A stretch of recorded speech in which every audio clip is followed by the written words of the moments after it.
ಅಶೋಕ್ ಕುಮಾರ್ ರಾಯ್, ಕನ್ನಡ ಮತ್ತು ಸಂಸ್ಕೃತಿ ಸಚಿವರು. ಮಾನ್ಯ ಸಭಾಧ್ಯಕ್ಷರೇ, ದಕ್ಷಿಣ ಕನ್ನಡ ಮತ್ತು ಉಡುಪಿ ಜಿಲ್ಲೆ ಮತ್ತು ಪೂರ್ತಿ ಕರಾವಳಿ ಭಾಗದಲ್ಲಿ ತುಳು ಭಾಷೆ ಮಾತಾಡೋರು ಅವರ ಮನೆ ಭಾಷೆ ಆಗಿರ್ತದೆ.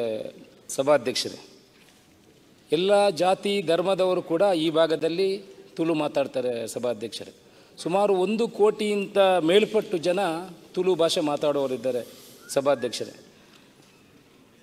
ಇವಾಗಲೇ ತುಳುವಿಗೆ 1994ರಲ್ಲಿ ವೀರಪ್ಪ ಮೊಯ್ಲಿಯವರು ಮುಖ್ಯಮಂತ್ರಿ ಇರುವಾಗ ಒಂದು ತುಳು ಅಕಾಡೆಮಿಯನ್ನು ಆರಂಭಿಸಿದ್ದಾರೆ. ಸಭಾಧ್ಯಕ್ಷರೇ, 2007ರಲ್ಲಿ ಕೇರಳ ಸರ್ಕಾರ ಕೂಡ ಒಂದು ತುಳು ಅಕಾಡೆಮಿಯನ್ನು ಸ್ಥಾಪಿಸಿದೆ. ಸಭಾಧ್ಯಕ್ಷರೇ, ಇವತ್ತು ಅಮೇರಿಕದ ವಿಶ್ವವಿದ್ಯಾಲಯದಲ್ಲಿ ಪರೀಕ್ಷೆಗಳ ಅರ್ಜಿ ನಮೂನೆಯನ್ನು ತುಳುವಿಗೆ ಸ್ಥಾನಮಾನ ಕೊಟ್ಟು ಅಲ್ಲಿ ಪರೀಕ್ಷೆಗೆ ಕೂಡ ಅರ್ಜಿಯನ್ನು ತುಳುವಿನಲ್ಲಿ ಹಾಕ್ಬೋದು.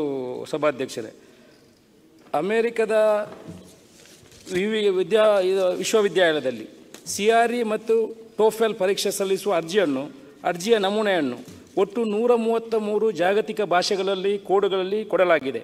ಅವುಗಳಲ್ಲಿ 17 ಭಾರತೀಯ ಭಾಷೆಗಳು ಇವೆ. ಆ 17 ಭಾರತೀಯ ಭಾಷೆಗಳಲ್ಲಿ ತುಳು ಕೂಡ ಒಂದು ಸೇರ್ಪಡೆಯಾಗಿದೆ. ಸಭಾಧ್ಯಕ್ಷರೇ, ನಾನು ಈಗ ವಿನಂತಿ ಮಾಡಿಕೊಳ್ಳುವುದೇನೆಂದರೆ, ಸಭಾಧ್ಯಕ್ಷರೇ, ಈಗ ಇದಕ್ಕೆ ಮಾನ್ಯ ಸಚಿವರು ಉತ್ತರ ಕೂಡ ನೀಡಿದ್ದಾರೆ.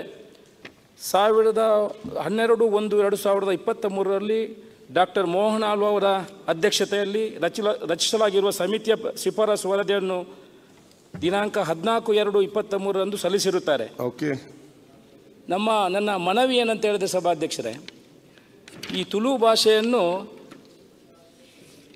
ಕರ್ನಾಟಕ ರಾಜ್ಯದ 2ನೇ ಅಧಿಕೃತ ಭಾಷೆಯನ್ನಾಗಿ ಘೋಷಣೆ ಮಾಡಬೇಕು. ಇದಕ್ಕೆ ಯಾವುದೇ ರೀತಿಯ ಹಣಕಾಸಿನ ವೆಚ್ಚ ಇಲ್ಲ.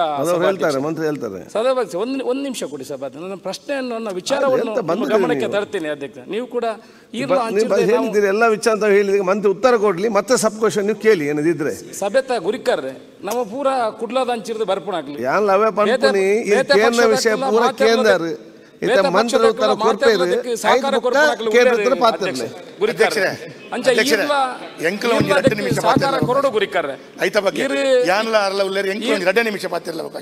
ಈ ಭಾಗದ ವೇದವಾಸ ಒಂದು ನಿಮಿಷ ವೇದವಾಸ ಒಂದು ನಿಮಿಷ. ಈ ರೀತಿ ಈ ಭಾಗ ಈ ಸಭೆತ್ತ ಗುರಿಕಾರ ಆತರಿ ನಂಗೆ ಮಾತೆರೆಗಳ ಒಂದು ಪಾತೆರನ ಅವಕಾಶ ಉಂಟು. ಇತ್ತೆ ದೆಕ್ಕೆ ಮಾತೆರೆಗಳ ಇತ್ತೆ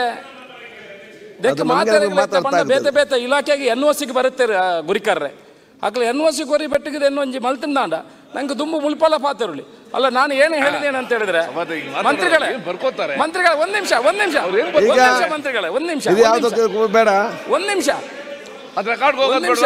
ಈಗ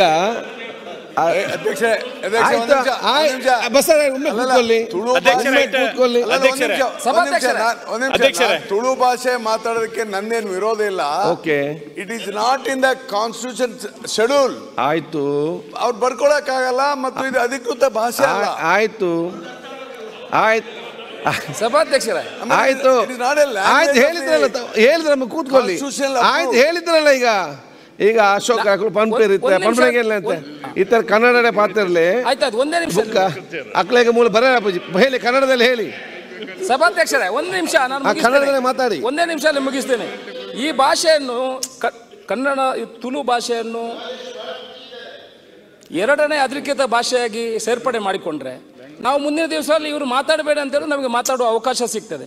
ಆದ್ದರಿಂದ ಮಂತ್ರಿಗಳು ಇದಕ್ಕೆ ಒಪ್ಪಿಗೆಯನ್ನು ಹೇಳಿದ್ದಾರೆ. NOC ಅನ್ನು ತಗೊಳ್ಳುವ ಮುಖಾಂತರ ತುಳುವಿಗೆ ಆದ್ಯತೆ ಕೊಡ್ತೀನಿ, 2ನೇ ಅಧಿಕೃತ ಭಾಷೆಯನ್ನಾಗಿ ಘೋಷಣೆ ಮಾಡ್ತೇನೆ ಅನ್ನೋ ವಿಚಾರವನ್ನು ಹೇಳಿದ್ದಾರೆ. ಈ ಮೂಲಕ ಇದಕ್ಕೆ ಯಾರು ಆಯ್ತು ಅವ್ರು ಉತ್ತರ ಕೊಡ್ತಾರೆ, ವಿರೋಧ ಮಾತಾಡೋರು ಇಲ್ಲ. ಅಂದ್ರೆ ನಮ್ಮ ಮಂಗಳೂರಿನವರು ಎಲ್ಲ ಇಷ್ಟಪಡ್ತಾರೆ. ಸಭಾಧ್ಯಕ್ಷ ಉತ್ತರ ಕೊಡ್ತಾರಲ್ಲ ಮಂತ್ರಿಗಳು.